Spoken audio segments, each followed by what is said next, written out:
At LV, our home insurance comes from the heart. It's not just about giving you a personal claims handler to take care of you all the way.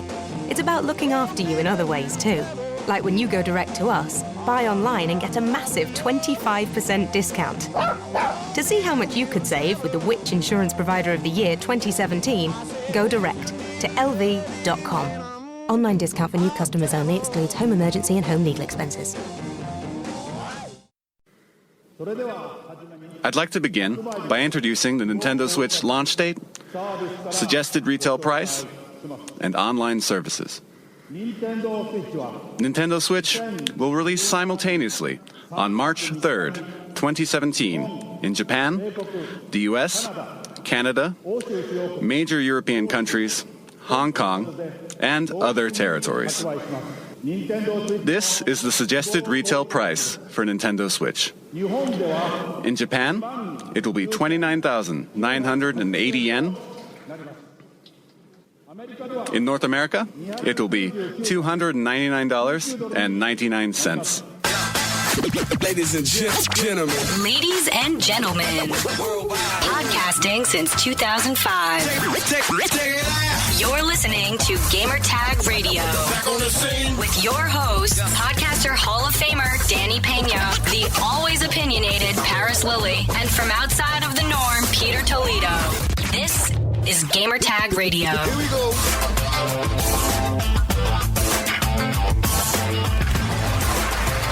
Welcome to Gamertag Radio, episode 625. This is your host, Danny. And joining me this week, we have the whole Gamertag Radio crew. What's up with Pete? What up? I'm highly caffeinated and energized and ready for this special episode. Yeah, man, definitely. And also we have Paris here in the house. Good morning, everyone. How are you today? I'm good, man. How's your drone skills? How's that going? Oh, my drone skills are fantastic. Yeah, we got the Mavic Pro a couple days ago. We've been flying it around. I've been just doing some test video shots in my neighborhood, but yeah, it's a lot of fun, man. Awesome, hey, Paris, legitimately, I'm watching that video you posted last night, and when your neighbor puts up the sign that said "Hi Trey," I damn near got Charmined out. You know what, Khalif? It's funny you say that because Khalif commented on my Facebook post to that and said the same thing. Dude, but it's true, man. I'm just sitting there. I'm like, what is that? And I see the drone keep getting closer, and then "Hi Trey," and I'm just like, oh, that's so beautiful. that is awesome. And just real quick on that particular flight, that was the longest one we did. I flew it a mile and a half to their farmhouse, and then we just hovered over, and they all ran out. So that was pretty cool. That's insane that drones have gotten to that point where you can fly them a mile and a half away. And Dude. like there was no issues with delay. Was there a delay, I'm assuming, with the was it legit? Like, no, it actually, that Mavic Pro can go 4 miles. What? Wow. So I had no issues with the controller or anything, but the one thing it was warning me of is there were high winds. So I actually had it up when I first started. I know I'm talking about this too much, but I had it up at like 200 feet and I was getting the high wind warning. So I actually brought it lower. I brought it down to about 100 feet and then flew over to their farmhouse. And then even when it was coming back, I was getting the warning. So that's the one thing. You just got to obviously pay attention to that because you don't want the wind to wind up taking it and it crashes or something. But dude, the technology with these drones are just freaking amazing. It just blows my mind. It's great that you and your son having a great time with them. Man. Yeah. So hey, look, as soon as we're done with this, what do you think I'm going to go do? Awesome. Oh, by the way, we have a special guest for this week's episode of GTR. Welcome back, Mandy. Yay! I appear in the morning, apparently. Yeah, and there's a reason for that. There's a reason for that, Mandy. And it's all because of the Switch, Zelda. I know you're a big fan. Dun, dun, dun. How excited? How excited are you, man? About? The Zelda looks fantastic, and that trailer they chose to put at the end of the Switch presentation was pretty amazing. In terms of like, even if you're not a Zelda fan, I think to an extent, but especially if you are, to watch that sort of trailer and for them to introduce, to have those segments with the voice acting and stuff the whole time, you're just like, I want it so badly. Yeah, it was awesome. Man. But we're going to talk about more about the Switch in a few minutes. Head over to gamertagradio.com or go to play.it/gamertag and listen to our episode over there. And that's my dog in the background. Great. Hold on. Let me wait. Now you know how we feel. Yeah, I know. I'm like, all right. And head over to play.it/gamertag. Listen to our past episodes over there. You can also find us on Spotify, iTunes, Stitcher, and other podcast directories. Send us your feedback or questions. Give us a call at 786-273-7GTR. Email us at fanmail@gamertagradio.com or leave a message on speakpipe.com/gamertagradio. All right, so let's talk about the Nintendo Switch. Finally, Nintendo had a pretty big press conference live all the way from Tokyo, Japan. And they announced the console, some of the games, and also the features about the console and everything. So the console is releasing March 3rd of this year, and it's $299. So I just want to get feedback from everybody about the console and who would like to start. I will start because I'm pretty positive I'm going to have the most negative opinion on this. So everyone get your hate voicemails and emails ready. So here's the thing. I look at the Switch, and let me preface this by I will eventually get a Nintendo Switch. I am not going to say anything crazy like I'm not, but I see zero reason to get this at launch. To me, I look at this and it is a portable, and I'm doing air quotes when I say portable, Wii U.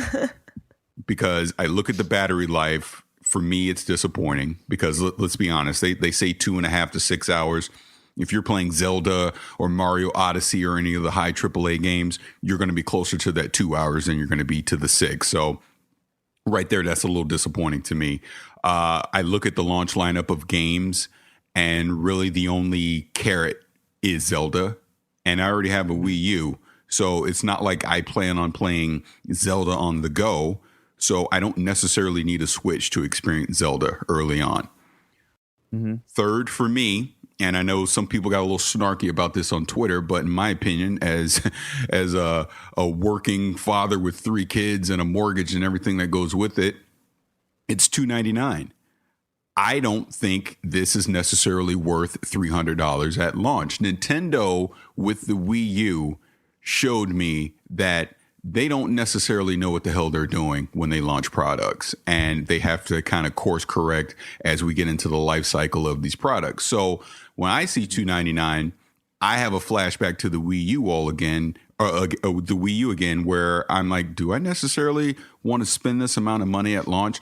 What's where's the trust that I know they're saying third-party support right now, but Nintendo's track record over the past decade tells me that third-party support will dry up quickly. So, yeah, I want to play Zelda. I want to play Mario Odyssey, but they haven't shown me anything else to get me excited to want to go spend $300 on something that I'm going to get frustrated with the battery life. So, in reality, for me, it just becomes a home console device and not a portable device.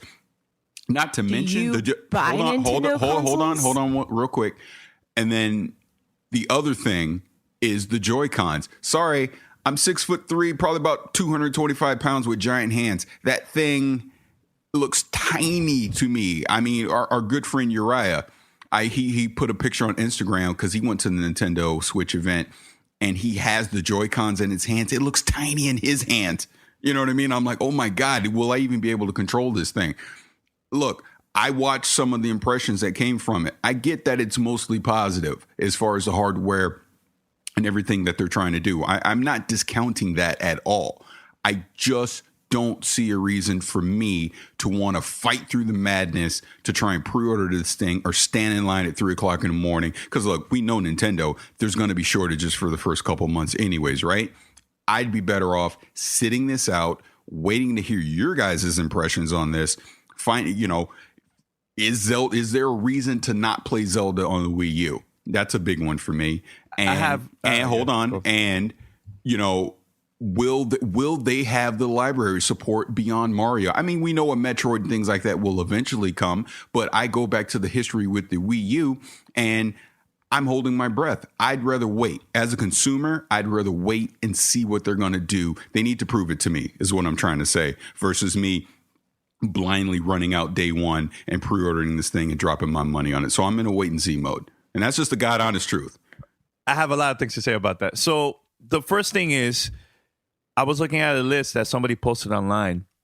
Do you know that this console is, I believe, the fourth or maybe the third cheapest launch console ever?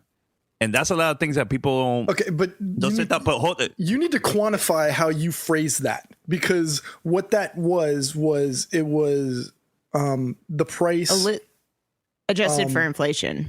Yeah, right. I was about to say that, but you cut me off. But go ahead, Pete. No. I was about to say it, but then you already said it. So it's cool. It's fine. One is that, right? I think that this presentation, even though the press conference wasn't the greatest, personally, I think it was a better presentation than when they first had the first time they announced the original the Wii U. I mean, that's a very low bar. Yeah, I know. It's Nintendo. They kind of do whatever they want for themselves. Yeah, and here's another thing too. There's a better launch lineup than the Wii U, of course. What? It's true. It's true. All the games that came out on the Wii U, yeah, there was a lot of games, but all of them were just ports, and there was like maybe one exclusive, maybe right two. No, but that's the thing. Right now, guys, like there's people that never had a Wii U. They went and pre-ordered this, the next day or the same night after the press conference. So, I think this launch is more for the hardcore crowd that loves Nintendo and everything. And I think the games that they announced is fine, and they're gonna have more during E3. Disagree. But let me, you don't think so, Paris? No, not at all. Not at all. I don't need a Nintendo Switch to experience Zelda, and I'm not going to spend $300 just to experience Zelda on it. This is my point. I could give two craps about the ARMS and the one where you're milking the cow and doing all that. I never mentioned about those games. Mario Kart 8 is on Wii U, and there's not enough new things on it that makes me want to get it on the Switch. Here's why this is slightly brilliant, because the first 3 to 4 months of this console is not for you, Paris. It is not for the Wii U owners. It's for the people like me who skipped the Wii U, who go, well, damn, they've already stopped production on the Wii U. Why would I go back a generation to play one game, Zelda, when I might as well just go ahead and go forward to the next one where I'm mostly guaranteed at least a couple years of support and development? That's at a admittedly little bit steep price, but considering what we've paid for other consoles, and the fact is I don't buy Nintendo stuff for a third party most of the time. I buy Nintendo for Nintendo. So for people like me who are like, you know what, I'm kind of considering a launch day console, Zelda and Mario Kart 8, while a port and like remastered version of the Wii U, I don't have a Wii U. So it's like, hey, that's great. I can get this game that I skipped last gen.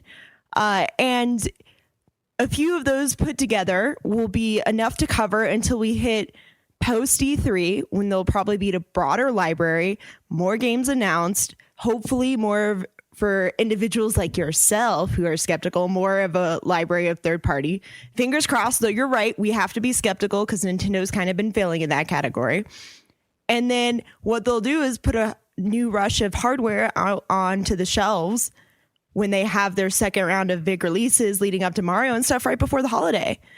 So the first few months doesn't even need to be for you, because by that point you'll be like, oh, now maybe there's stuff that I want.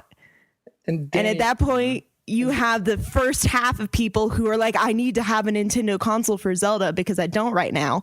Done. They're out of the way. And it's all you and everybody else who also, from my discussions on Twitter and such, are like, you know what? I can wait till later in the year. We'll get past E3. We'll get new announcements. We'll hopefully see more third-party support. Devs will have time to make a ton of announcements, because there were a lot that happened the day after that were, hey, everything's been announced. Guess what? We're making a game. And then y'all can deal with the holiday rush while the rest of us already passed that. Yep. So Danny, I'm here going through the list of titles for Wii U that released on launch. There's 31 in total. Most of those third-party support. The only 3 first-party games were New Super Mario Bros. U, Zombie U, and Nintendo Land. Going through the list of what they announced. Was that launch day or launch window? that was launch day. Okay, just for clarification. For Super Mario Brothers U, 18th for Nintendo Land, and Zombie U was the 18th as well. So those were launch day titles.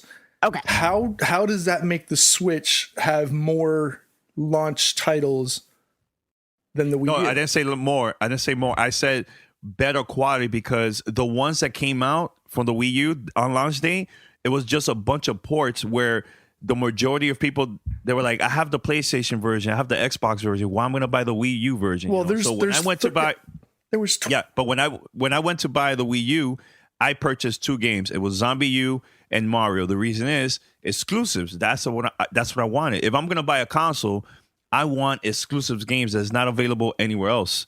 So, question for Paris and Pete, I'm assuming. Mm-hmm. Would having more third-party support be more enticing for you, considering the console is supposed to be portable?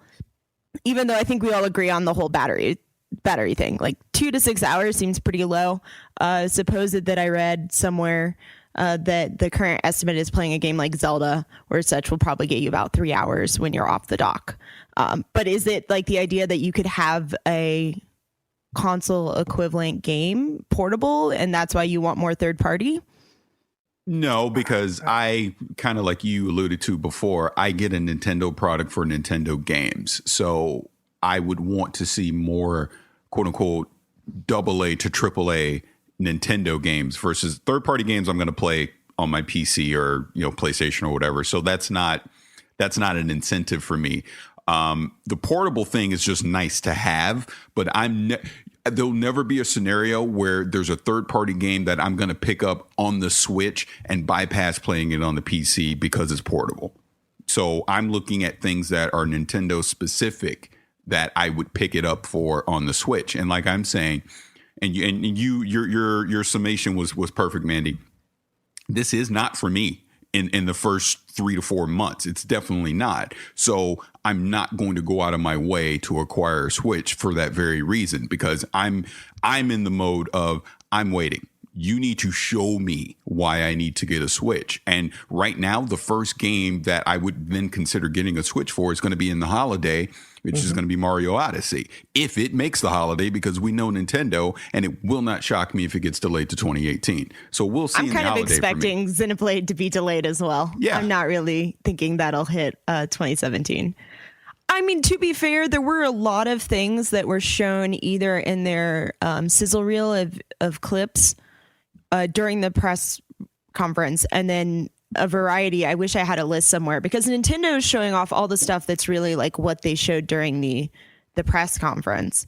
But there were a lot of companies tweeting and making posts and things the day after who were making references to a lot of things that in terms of like, hey, we're already in development, or hey, would you guys love to see this? And so it seems like while the initial wave might be ports, because unfortunately I don't have a roundup of all of that in front of me to reference anything exactly. So take this with a grain of salt, I guess. But the first round seems to be probably we'll see a variety of ports and things that people would like to see onto a Nintendo console. But the fact that enough companies are at least in that semi-positive space of saying, yeah, we're working with them, versus the Wii U, or it was like, man, screw that thing, I don't want to develop for you, makes me a little bit more positive about potential better third-party support. Mm-hmm. But I do agree with you. Well, we were all like tiny controllers. Well, I think from a games perspective, obviously Super Mario Brothers or Super Mario Odyssey is going to be the showstopper for them. That's the one that everybody is going to go for. Really? I'm not interested. Really? Well, you're more of a Zelda fan, though. So, but I love Mario. But this whole like in this kind of weirdish, realish world, in some places, really threw me off. I'm like, I look at it and go like, I feel like it's almost a weird, demented version of Mario. But you can use your hat now. It would be cooler if the hat didn't have eyes on it. I feel like it's a person now. I'm like, I'm throwing a person. Well, it's a legitimate character now. It's not just a throw. It's just not it's not just a tool that you use as Mario. It's now a character. So I'm still skeptical. We'll see how I feel in a few months. So let's go through the rest of them. Xenoblade Chronicles 2, probably one of the best games from the Wii experience before. As I mentioned on the last show, Fire Emblem Warriors actually the Warriors title comes out. So I was right on that on the last show. Not interested in Warriors, but the rumor right now for the Fire Emblem specific Nintendo Direct or whatever they're calling it on the 18th is supposed to be that they'll hopefully be showing Warriors, potentially a mobile title, and fingers crossed by a lot of people, a Fire Emblem, traditional Fire Emblem that'll be for the Switch. Fingers crossed. The other, right, just those two. Sorry, Pete. Just those two games alone for launch window. That's not bad, man. Like, but we didn't get Fire that Emblem isn't launched. They actually showed like 4 or 5 titles during the press conference that's nowhere on their schedule for 2017. Right. Yeah, Xenoblade. Fire Emblem, Octopath Xenoblade. Traveler. What was the other one? Was it Dragon Quest also? Dragon Quest. There were like 3 Dragon Quest titles they talked about. Dragon Quest 10, 11 in Japan, and then Dragon Quest Heroes for the Switch only. Well, remember, it's region unlocked, right? Unlocked, yeah. So we could easily play those. There was another RPG, SMT, that they showed very briefly, and I'm totally blanking out right now. And can't forget Splatoon 2. That is on the schedule, though. The other ones, they showed a variety of things that's not on 2017. And I don't know, those skeptical 2017 titles. But yeah, so I mean, you have Zelda, Bomberman. There's been pretty positive feedback from the people that went to the events about Bomberman. Super Bomberman. Yeah, but that's the thing. Like, I think for the amount of games that they have, it's decent. It's not bad at all. So I don't know why people are like, I want to see more. It's like, dude, the system is coming out in March. You know, they're going to have more announcements during E3, I hope.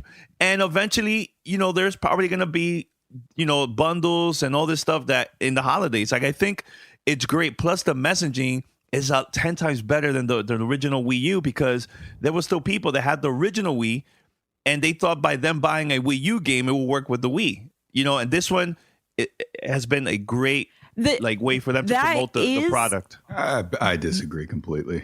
You disagree, Mike? I don't know. Half of the press conference was weird. You're being way too just unicorns and rainbows about watching that. No. Okay, I'll be quiet. Go ahead. I'm sorry. I'm not saying the press conference. I'm not talking about the press conference. I'm talking about the way how having the gamers, at the event, playing the system, the media. Great things about the system. You know, I'm not saying that it's perfect, Paris, but it's a lot better. Like the messaging. Come on, dude. Like, I pre-ordered a Wii U and I was not that excited. I was like, man, you know, hopefully in a year, more games, you know. This one, I'm feeling a lot better. Why? You know, compared to because the library that they showed, the games that they showed for the launch window for the first year and even hopefully for 2018, it looks decent. Like, it's enough. So you're throwing $300, which I did. I pre-ordered it. Hold on. So you're willing to throw $300 on hopes and dreams? Again. What do you mean hopes and dreams? I feel like this is a flashback to many other conversations in the past years about making decisions based on potential versus reality. It is. And real quick, if I can just say this. We will always have this conversation about every console that launches. But my point is Nintendo has shown a track record since 2006 of not living up to said potential. So I'm not going to blindly invest again. Just like I waited on the Wii U, I'm going to wait on the Switch. You need to show me. The only reason I got a Wii U was because I got a ridiculous deal on it at Black Friday versus me running out and launch. Because I don't even know if I was on the podcast back then, but when it originally came out, I had it ordered, was going to get it. And then something in my head is like, dude, what the hell are you doing? And I returned it. And I was like, I'm waiting it out. And I waited over a year before I got a Wii U. Ultimately, there were some games on it that panned out that my kids love and they play. But overall, as a main console, was it worth the $350 that they were asking for at launch? Hell no. When I got it for under $250, I felt it was worth it. And now that this one is $300 with low battery life and the whole promise of portability isn't what I want it to be. No, I'm going to wait. You need to show me I need to see it in the real world, people using it, telling me about battery life. I need to see games with dates on them, and I know they're coming out that are worthwhile to me before I run out and buy it. Because here's the other thing, or reason I don't need it in March. There are way too many freaking games coming out in the next 2 to 3 months that I want to play anyways. You know what I mean? That whole like end of Q1 into Q2 window is pretty stuffed of titles. Yeah. Well, and this is why it's semi-brilliant, and I always had that frustration with consoles launching towards the end of the year because there's this overly strong rush of demand right before holidays. And I feel like Nintendo's placed themselves, they've usually done like handheld launches in the spring. So having a console launch allows individuals like yourself to hold off and wait. And we're hopefully going to see there's been some interesting quotes and things floating around from various Nintendo people about what type of announcements we might get to see in the next 6 months, which does give me a bit of hope. And then everybody else who's rushing out and filling up all the pre-orders, or all the people who are like, I have to have it right now, or I don't have a Nintendo title, so I need one of these other things. Because you do have a valid point, but it's also, I guess, like I always hold Nintendo to a slightly different standard because I don't expect them to act the same way that Microsoft and Sony do. Just because Microsoft and Sony kind of exist in a different place. We pick consoles like that based on things like what's their third party. You know, if I'm going to buy a multi-platform title, where am I going to buy it? And then occasionally a few of their exclusives, and ultimately what other features they have, like, you know, Netflix and Hulu, which are important to a lot of people. Whereas I look at Nintendo and I go, what Nintendo games do you have for me? There's some other stuff that they can do, which would be nice, but I really only care about the Nintendo titles. Like, what's cool on your system that I'm going to play. Welcome to Play It, a new podcast network featuring radio and TV personalities talking business, sports, tech, entertainment, and more. Play it at play.it. Take it out. You're listening to Gamertag Radio. So to bring up some areas of concern, that online service stuff. Thank you. Yeah, that kind of. It's cool that they're doing like this 6 months. They say like it'll be free trial period until like the fall. But looking at the way that they framed everything right now, it tells me one of two things. One, Nintendo has no idea what the hell they're doing with online services. At all. Two, maybe they haven't really built more than the basic framework, and that 6 months gives them time to figure out what they're going to do with people. The worst, because I don't mind paying for it, but the worst part about this online service is knowing the track record they have with sales and not being able to keep up with demand, or keeping up the supply so that people can actually buy it. By the time that 6 month period is over, the majority of your consumer base won't even be able to take advantage of the free thing, unless it's free for the first 6 months that you purchase it. But I don't think that was the verbiage when they. No, I think they said it was going to be right from March 3rd in the fall. From March 3rd to September 3rd, it's free. But if you don't have a chance to get it up into that spot, you're SOL. You don't get a chance to take advantage of this quote unquote free, and I'm using Paris's air quotes here. And then you have to pay for something that's untested, unproven, and taking, you know, Danny's hopes and dreams and no, wait. When you guys, here's the reality though. By that point, you'll have people who've been playing the system for a significant amount of time that can give you feedback. So you bring up a good point. People coming in might have no idea what the hell they're getting into, but there will be some context around it. And two, even though they say it's going to be paid for starting in the fall, we don't know if they're going to pull a Sony or a Microsoft and include in purchases like here's 2 days free or a week or a month or something. I think that's part of the issue is there's a lot of question marks around this service, and like the idea, hey, you get a free title per month, but it's not like the other systems where if you download it, it's yours to keep. It's like, hey, you get a free title, you can only play it during that month, and that's it. And then the next month it's gone. You have to pay to play that game again. Like there's a lot of things that are confusing and or not explained, and I think Nintendo themselves are probably confused about that. No, here's one thing that Nintendo been promoting like during the whole weekend of the whole like event and stuff in the press conference. They've been showing a lot of the local gaming, which I feel that Sony and Microsoft are not doing that at all.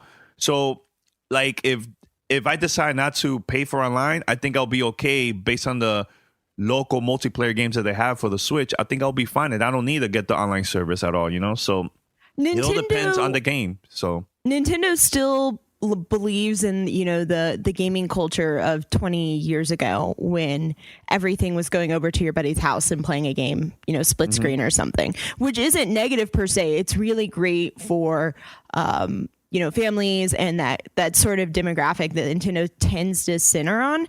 But for a lot of the non-you Danny's pretty much, and a lot of problem, not the families, you know, for me, I'm like, if I'm going to play with a group of people, I'm usually 99.9% playing online, not playing locally. So there is that question of, hey, this online probably needs to actually legitimately work in a decent way, because like Mario Kart, that's something I would be playing with other people online. I'm not going to have, you know, 8 people at my house probably. So I'm not disagreeing with you. That's nice to see that there's still this love for split screen. But the reality of, you know, the more core segment of the gamer population is that they don't play locally. They play online. You're right. Now, my thing is, I hope that Nintendo probably will like charge even cheaper compared to, you know, Sony and Microsoft, like the online service. Like, show me why I should get this service, not because I just want to play online and that's it. No, show me, is this cheaper? Is there some cool deals, discounts, anything? You know, right now, what I heard about the whole NES and Super Nintendo, that you'll get like games for free for like a month only. Some of them are also gonna have online gaming for those, so that's cool, but only for a month. Why can't I keep it? I don't know. That strategy is kind of iffy with the whole free for only for a month. I'm not even really into that stuff, man. So, but can I play this voicemail? This is from all the way from Puerto Rico. I'll play this right now. Hey, GTR crew, it's your boy Boricua Star. A long time I haven't called, but man, you know, everything that's happening with the Nintendo Switch, I just had to call. Right now, I'm undecided if I'm gonna buy it. I know it's $299. But again, it seems like it's a great console. It definitely has a lot of features that I like. But man, the games, the software, that's what really pushes the sales and actually the console as a whole. So, you know, I've seen a lot of RPG games, Fire Emblem and you know, Xenoblade. I did like Zelda, but Mario is way off back in the holidays. So, man, just give me 3 reasons. 3 reasons why should I buy this console, man, because right now I'm undecided. I mean, I'm worried that I know there's third-party support, but I haven't seen enough. You know, Skyrim doesn't do it for me. You know, they say NBA 2K18, but, you know, I'm just kind of worried that, you know, the software, they don't have enough software to push the system. Just let me know. Okay, guys, take care. See you soon. Bye. All right, so 3 things, Mandy. You want to mention 3 things why he should buy a Nintendo Switch? Should it be why or why at launch? Why at launch? I mean, that's based on his question. I think he's probably talking about like launch-wise. Or maybe later, maybe even after. It really depends on what you want out of a console and how much you love Zelda. Because I look at it and go like, if you already own a Wii U and you don't care about playing on the newest, you know, piece of technology, then you don't need a Switch at launch. But I think that at least right now, what their tentative schedule for 2017 looks solid.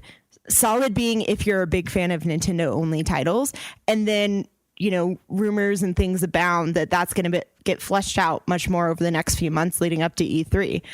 But it's a solid complaint from the Petes and the Parises of the world that if you already have a Nintendo console or you're not as bought into a couple of these franchises, then you don't need it right away. But I think that there is something to be said for this whole idea. Like, I'm kind of interested to see if I can actually take this Switch places with me and have that kind of portability to play Zelda someplace else besides in my house. Yeah, so mine will be that on the go, local gaming, and the Nintendo games. That's where I pre-order the system. So, P. Paris, if you want to say anything, there's will be reasons. I don't know. I find it difficult to take something like this on the go, simply because as a father, I'm typically the one driving, so I'm never going to be the one that takes advantage of this. That's true. B, I'm out with my family. I don't want to be on the couch or in the corner with my face on a little device when I should be commiserating or hanging out with the people that I'm with. So this kind of accelerates, or it kind of emboldens the, I'm going to stick to myself and play my game instead of interacting with other people in real time. That being said, I would say, like Paris mentioned earlier, to try to get this towards the second half of the year as opposed to trying to go jumping in at launch, simply because we have to remember this is still first generation. We don't know if there's going to be any issues with the hardware or with any other, services or anything at launch.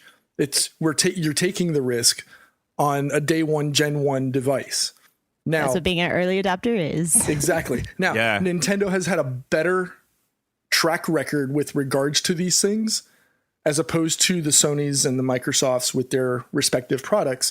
So there's a little more trust involved with a Nintendo product, considering they go more for the safer experience as opposed to trying to rush out 43 different features and only 30 of them work, but it's okay because we got more than 60% out. That being said, I'm still sticking to the guns of wait till the second half. You won't have to sit there and fight for space on pre-order lists or hope that you find one. You have a better chance of getting it 6 months after, and you're closer to the Super Mario release window, which is the bigger reason, in my personal opinion, to get it. Some people would say wait till summer so you can get Splatoon and Zelda. I say wait until the holiday season or early holiday season, September, October, and try to get Super Mario, the Splatoons, and the Zelda title, which 2017, still haven't played Zelda ever. Now, here's one thing that I was thinking too, that if Nintendo creates a VR for this console in the future, one thing that they have advantage compared to like PlayStation is that with PlayStation you have to buy to get the full VR experience, you have to buy like the PlayStation Move and other things and the camera and so on. I think based with the gameplay that I got to see of the Joy-Cons, you could use that and a VR and you'll be set. I think if they make this thing right, I think that will work for them too.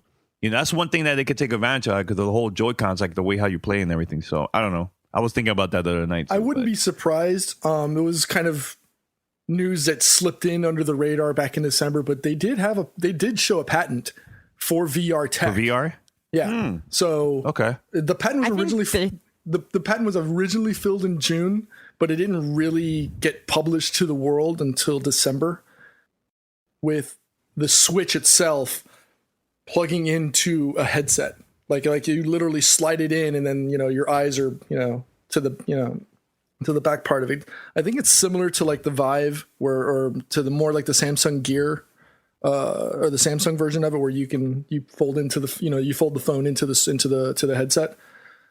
So I wouldn't be surprised, but I do think we need to talk about the Joy-Cons concept. Yeah, let's talk about it. Because if anything, that's the innovation for this device, not so much the portability, because I think as this world becomes more mobile and NVIDIA's Tegra processors get, that much more powerful, I wouldn't be surprised if this becomes a thing with, moving forward.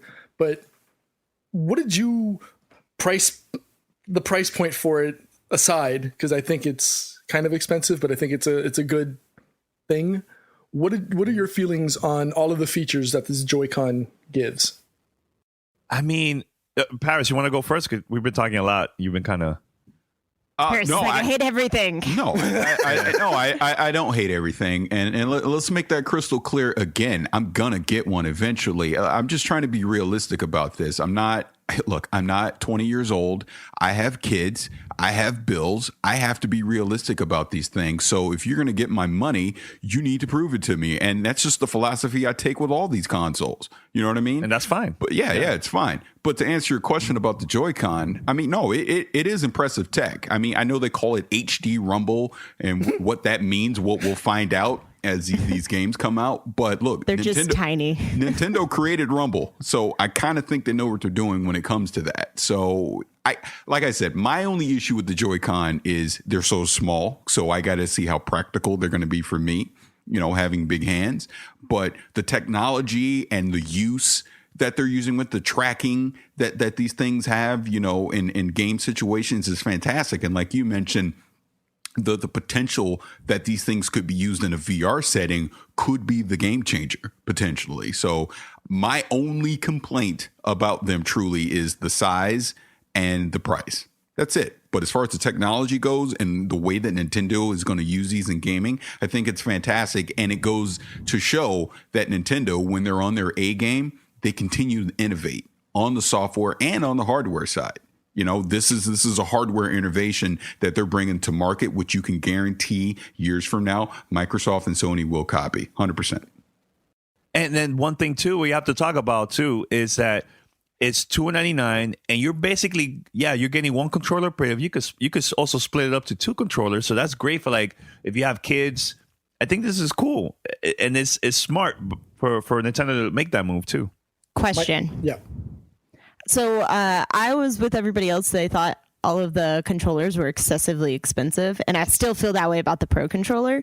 But somebody framed it differently for me. And so I have to ask the question, do we just feel like the 2-pack of the Joy-Cons, which I think is what, $90, is so expensive because they're so tiny? Because technically you're getting two controllers for that price, which means that they're $45, which is still cheaper than PlayStation and Xbox controllers.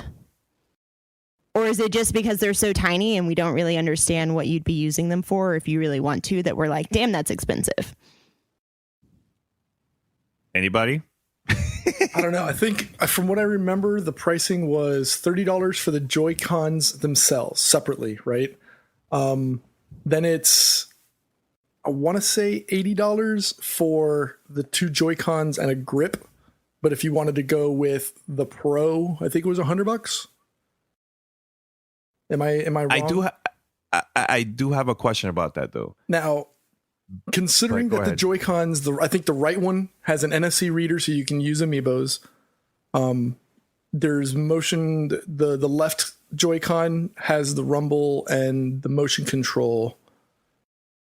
Did somebody, and maybe I heard it wrong because it was starting to get a little late at night here on the East Coast.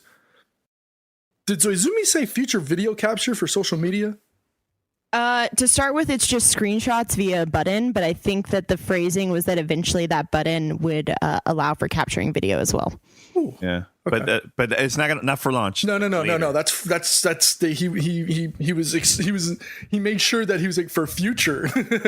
Yeah. I'm expecting it'll turn into something like what the share button on the PlayStation is, or the whatever one that you can press and hold, where like for now just tapping that button will take stills, and then probably at some point they'll do some kind of software update or what have you where tapping that button will give you the option between a still and video. 10-15 second I have a very quick question. Battery life on those Joy-Cons, has anybody said anything about that? 20 hours. 20 hours? Yeah. Rechargeable batteries. Yes. Okay, I pulled up the number. So Pro controller is $70. A set of Joy-Con controllers, so that's two, the left and the right, is $80.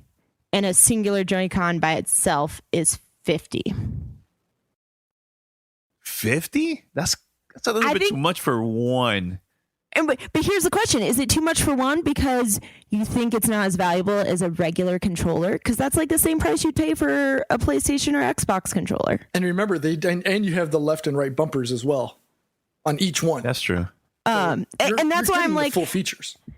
I feel like I personally was like, damn, those are really expensive. Like, why would somebody pay that? And then when it was framed in like, this is how much a controller for the other ones cost, getting like one or two, so one for each side, I guess, a left and a right for $80 still means they average out to $40. which is a decent controller. But I feel like they're small and they're funky looking, and they technically like fit onto something else. So my like opinion of pricing and stuff is really skewed, because I don't actually know the value of like one of those controllers. Like, how will it work by itself? Does that make sense? Anything else? Well, I saw one thing from the event as far or Digital Foundry, because they always do their work. When they got their hands on with Zelda, their analysis was that in the dock, it was doing 900p, 30 frames per second, and they were seeing some frame drops down into the 20s. But again, it's not final. So, but when it was portable, the screen's 720p, so it down reses to 720p and 30 frames per second. Are you sure on that? I'm literally reading the Digital Foundry article right now. No, not on the. I know the 1080, the 720 to 1080, but I thought it was 1080 on the screen, and it might be game based. Are you talking about the actual portable screen?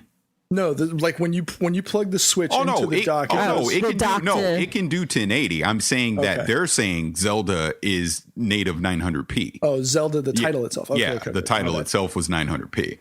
But I know just some other reps at events were saying things like Mario was going to be 1080p, and I forget what the other game. I mean, the Switch is capable of doing 1080p 60 frames when it's in the dock. I'm just saying that particular game of Zelda will be 900p 30 frames per second. Meh. Though I did see some commentary from people who had been at the events. They actually felt like Zelda ran smoother and just overall better when you were playing on the screen as a handheld versus when it was in the dock on the TV, which I just thought was interesting. I don't know if that was just a glitch, if it's early and they're smoothing out bugs still. But the fact that I wonder if it's just because of the way it's built, they having to, transfer additional data, I guess, from the actual device into the TV when it's in a dock versus, running it individually on itself as a handheld causes that. What I've been reading so far and just seeing impressions from various sites is when it's in the dock, it kind of quote unquote overclocks when it's in the dock to get to that 1080p. Whereas again, the screen only does 720p, so it doesn't have to do as much work when you're on the portable device. So I mean, that in a weird way, that actually kind of makes sense that it performs better on the portable, since it is the device itself. Whether you're watching on your television or you taking on the go, it's still the same CPU and GPU or SoC or whatever you want to call it that's pushing it. Welcome to Play It, a new podcast network featuring radio and TV personalities talking business, sports, tech, entertainment, and more. Play it at play.it. Take it out. You're listening to Gamertag Radio. We kicked off this morning. We recapped some of the announcements that happened overnight. We have a packed house of folks, media influencers getting their hands on. What's going to be really exciting is tomorrow some consumers get a chance to get some hands on, and the buzz and the reaction to the games is just fantastic, which we knew it would be. Our products always show great. Once consumers get their hands on the product, they really have a sense of what it is we're trying to do, and we're seeing it again here with Nintendo Switch. We know that the content is fantastic. We know it's going to play so well. There is always a challenge of, so how do you communicate it? How do you communicate all of the fun and enjoyment that's in ARMS? And earlier today, seeing the team play it and really communicate it here on Treehouse Live, I think hopefully now the fans at home are getting a sense of just how great the content is to play, and so we're off to a great start. But yes, so we've talked about wanting to create really some defining collective sets for Legend of Zelda Breath of the Wild, and that's what we've done. And we've created two different sets. And, what we have laid out here in front of us are some of the, essentially everything that's going to be included. Obviously, the game, and we're going to focus. Show the stuff off a little bit. Right. So we're going to focus on the master set, right? So this is the suggested price, $129.99 set. And in that set, one of the things that's really cool is this statue. It's It's a beautiful statue. There has some significance within the game. Yeah. We're calling this the Master Sword of Resurrection. You can see it's not the healthiest sword right now. You can see it's all banged up and it's got rust and everything like that. And of course, this flower here is fairly significant in the game as well. I think if folks are paying attention to the trailer, you'll see them pop up. So really, the statue is a defining part of this series, this set. Collection of music, right, that we've got in the CD. We've got the coin that's part of the set. This part is really cool. So this is the carrying case for the entire Nintendo Oh, you got to Switch. flip it, show the back, too. Yeah, you got to show the back. Yes. So it's really cool. And then, we got hidden stuff in there. You're destroying the magic. It's got some great storage capacity in there. So this, you can take your console. You could take your and console. Other goodies. You could take a variety of different Switch games. Yep. Slide them in there. All kinds of stuff. So that's really cool. Case. And then this is also a wonderful addition. So this is the map. Two different sides. I need to make sure I'm holding it. That's right. Yeah. I'm holding it the right way. What's really neat about this is the texture. Yeah. The texture of the, it really feels like parchment. It feels really cool. I have to say, for me personally, when I first saw this, it brought back such memories to the NES version of Zelda, the SNES version of Zelda, some of the things that we included in Nintendo Power at the time. And for me, I mean, this is really special. The same way. So really, this set, I have to say for the fans, this set is extremely limited in quantity. And so certainly if you're eager to get your hands on this, look for the pre-sales that go up by the various retailers, and you need to jump on it. We're gonna make it available, and when it's gone, it's gone. So this is going to be a very exciting set. The other set we have is essentially everything and I'll take the sword. Without the sword statue. So this set, this will have a little bit more quantity, but again, also limited. And so from a consumer standpoint, if you want to experience Zelda in this type of special collection, jump on the pre-sales.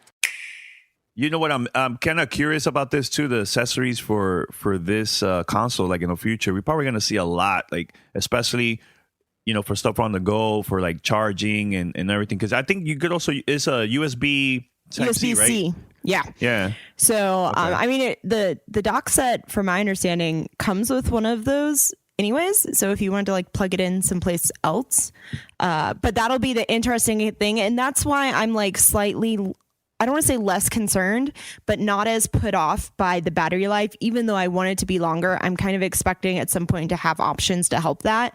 And I think of the portability is really because I've done a ton of traveling for work. And so for me, I'm like, man, if I had something to be able to play Zelda when I'm on a plane or on a train or wherever it is that I'm going at that time, that would be amazing. And most of the time, I'm going to have plenty of places where I can sit down and plug in and let it charge, or at least keep the battery maintained while I'm playing. So for me, it's like, all right, I would like to eventually see additional battery options, but the number of times I'm going to be someplace that I am traveling and want that portability, but can't plug in is pretty low. So I'm actually fine with that idea of the handheld performing a little better, because I'm like, I'll be happy with it that way, hopefully. Well, I mean, what are your opinion about this though? Because I was watching, I was on Twitter. On Twitter sometimes they show that live video stuff on the side, and I think it was like they were streaming Bloomberg in there, and Reggie showed up and he was talking about the announcement about the new console and everything, and they asked him about the online service, and he said something that there is going to be an app for you to play online, for a mobile app. Oh, that chat goes through the smartphone app. Yes. That's so weird. voice chat, matchmaking, communicating with your friends online, everything is through your phone. But not the game itself.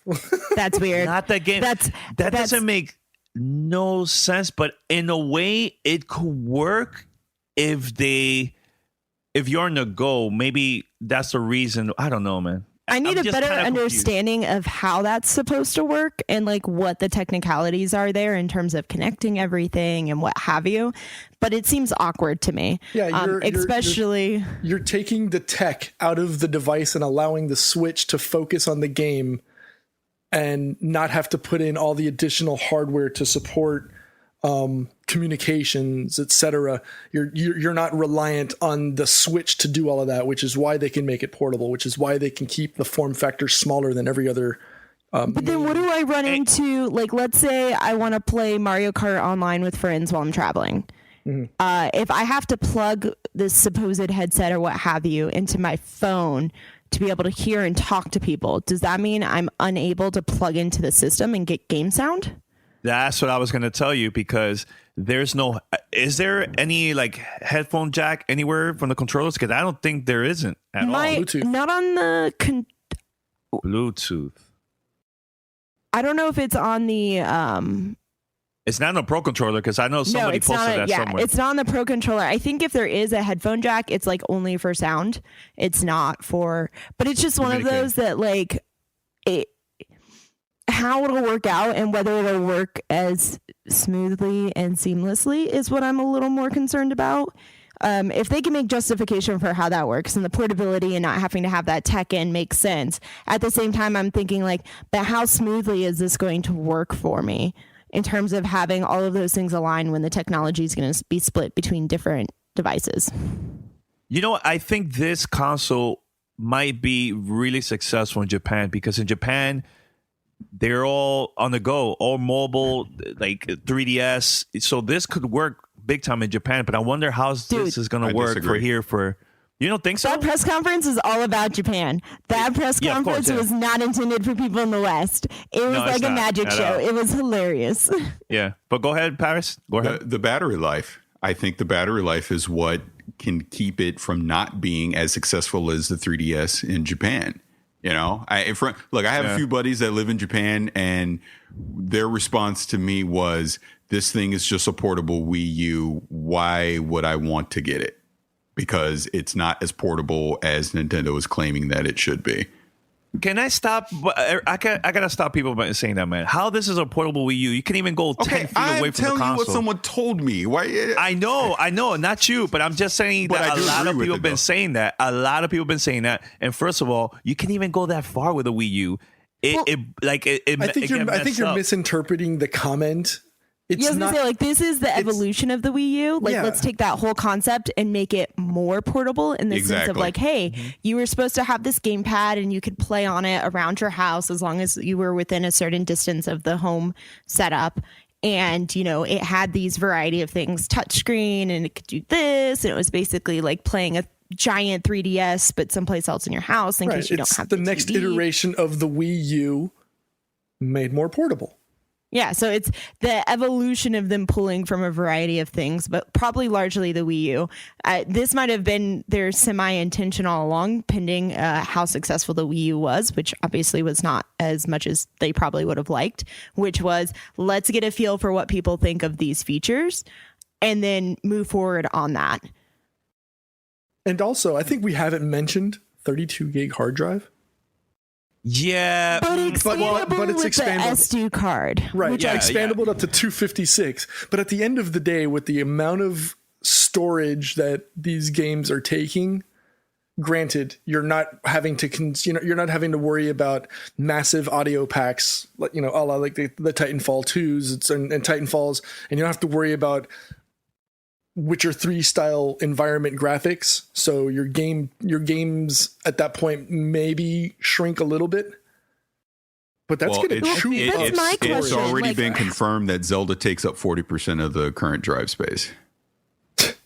40%? Yes. Of a 32 gig? But wait, with the cartridge or without it?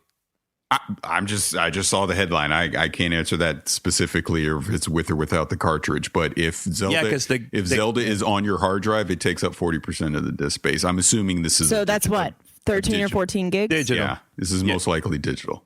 And so that's I guess that's I'm not disagreeing with that whole, because it was weird where you're like, you can only upgrade to 256. But then the question for me is, what are the actual sizes of these going to be? Like, pick probably a Legend of Zelda or Xenoblade Chronicles 2, like RPGs, which are probably going to be the larger file sizes.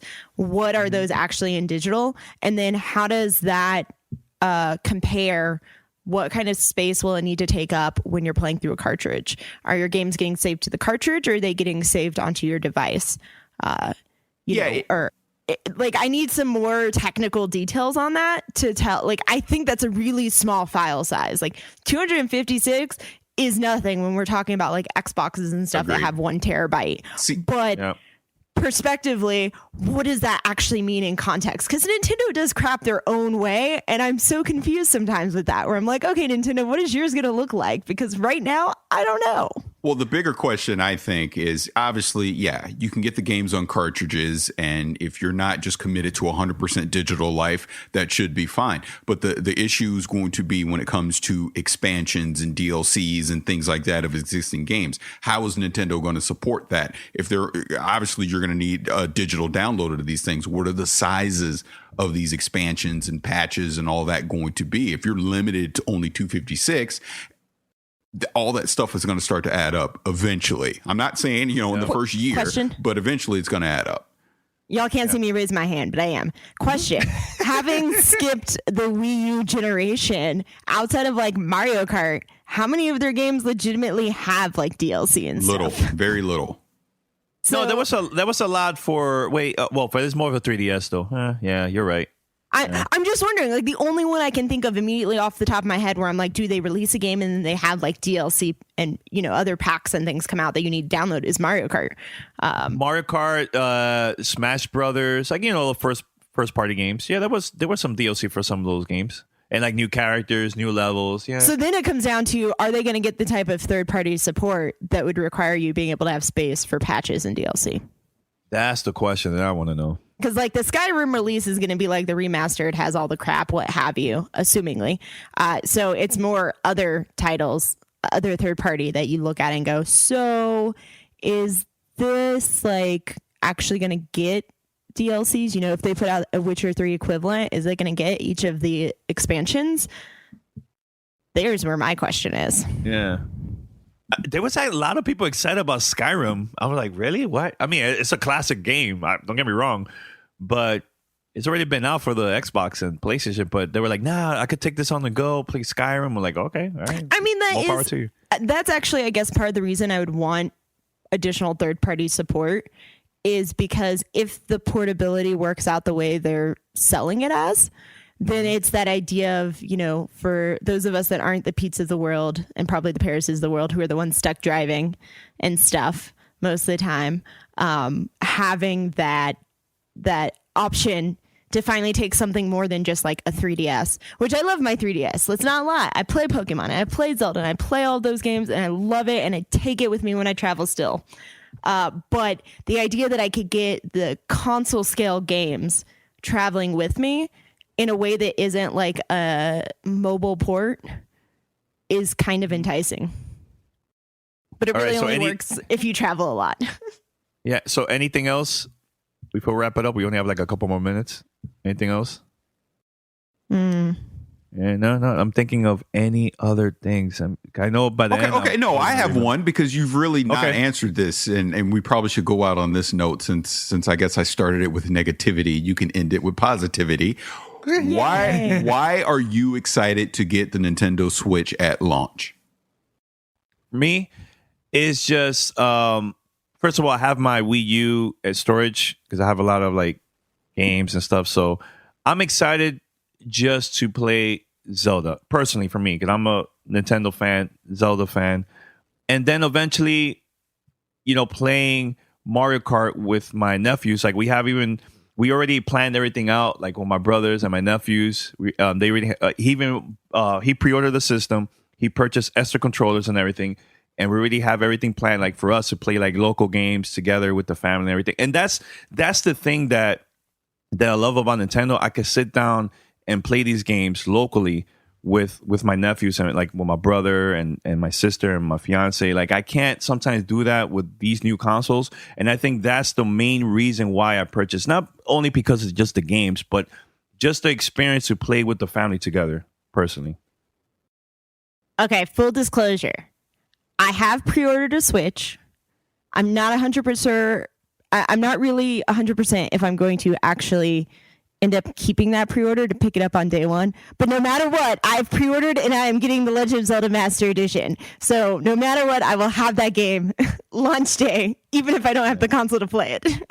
I pre-ordered the special edition, Mandy. I couldn't find the Master Edition. I'm really hoping Amazon refreshes their or reopens pre-orders for it, because there's a lot of people I've heard that weren't able to get the Master Edition. For people that are newer to the show, since I previously left, I am a huge Zelda fan. But for me, I think it's to pull on that. I skipped a generation of Nintendo console. I've only been playing on the 3DS, so there is this bit of excitement to kind of get to jump back in to the more mainstream Nintendo console titles. And probably I'm most excited for the mix of RPGs, starting with Zelda, going on hopefully Xenoblade Chronicles 2, and then several of the ones that they're not showing as being listed for 2017, but that, we're hoping will be coming out relatively soon, like the new Square Enix, which, by the way, who came up with the name Octopath Traveler? Because it sounds ridiculous. It does. Like, is this like you just let's make a string of names and throw darts at the wall, and the one that we hit is the one we're going with? Because I was like, what? So, I have faith in Nintendo's ability to deliver on fun games like that, either themselves or through third party. So that's what I'm looking forward to. If I end up with the console at launch, it's still a bit of a question mark, but I'm getting Zelda no matter what. Well, Mandy, if you do get it, I hope we could play online together. Dun-da-da. Yeah. All right, Paris P, anything else you want to wrap it up with something positive too, or? No, the only negative thing I have is the Ringling Brothers Circus is officially closing. Huh. Well, I haven't seen that like since I was like maybe 10 years old. Just got announced on CNN and everything. They're closing after 100 plus years of being out. But wow, okay, end of an era. Paris.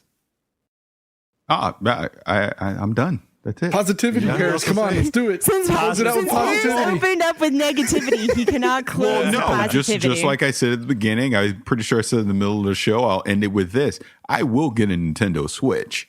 I just won't get one early in 2017, and we'll see. Nintendo needs to show me. They need to show me post-launch. We need to get to E3. They need to show me some more, and then deliver Mario Odyssey this holiday.